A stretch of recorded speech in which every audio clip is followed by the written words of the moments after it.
Bon, alors maintenant que je comprends comment travailler le portrait ou mon fond, je peux aussi explorer de nouveaux outils. Donc ici, vous avez plusieurs outils dont vous pouvez vous servir. Vous avez un outil ici de déplacement. Donc là, je peux déplacer des parties de mon calque. J'ai un outil crayon pour faire des lignes plus fines.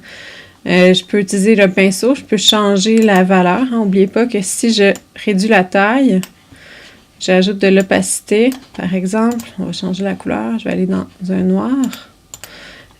C'est encore trop épais.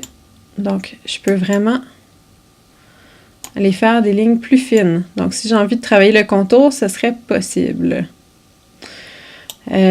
Ensuite de ça, vous avez aussi, en haut ici, vous avez couleur. Donc, si je clique dessus, je peux aller jouer dans luminosité contraste. Luminosité contraste, ce que ça va faire, ben le nom le dit en fait, je peux ajouter de la lumière. Je peux aussi ajouter du contraste. Donc ici, pour faire un effet un peu plus bande dessinée, si on veut, hein, mes ombres se sont déterminées un petit peu plus, sont plus claires. Donc je vais valider, j'aime ça. Aussi d'autres choses que je pourrais faire, par exemple, je peux aller dans couleurs, toujours, travailler la balance des couleurs.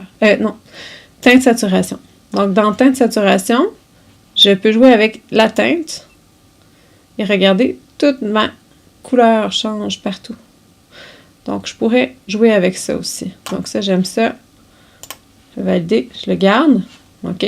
Et toujours, là, je duplique mon calque. Et je continue ainsi de suite. Amusez-vous avec les outils. C'est là pour ça, en fait, c'est un projet qui sert à ça, c'est de se familiariser. Donc, il y a d'autres outils, par exemple, ici, vous avez l'outil dégradé. Alors, ça va utiliser les deux couleurs qui sont là. Donc là, je vais choisir deux couleurs différentes. Je vais prendre un bleu, tiens. Et puis, ça ici, je vais prendre un rouge. Alors, ce que ça fait, je fais une ligne. Et regardez, j'ai mon dégradé. Donc, ça indique le sens de mon dégradé.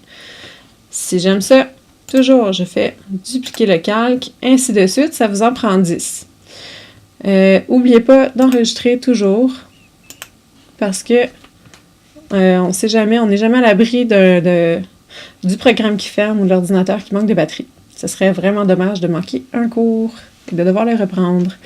Donc, voilà, je vous laisse aller.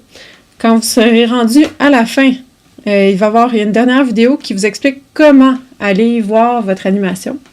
Donc, ce sera la dernière. Sinon, vous pouvez aller me voir pour plus de questions.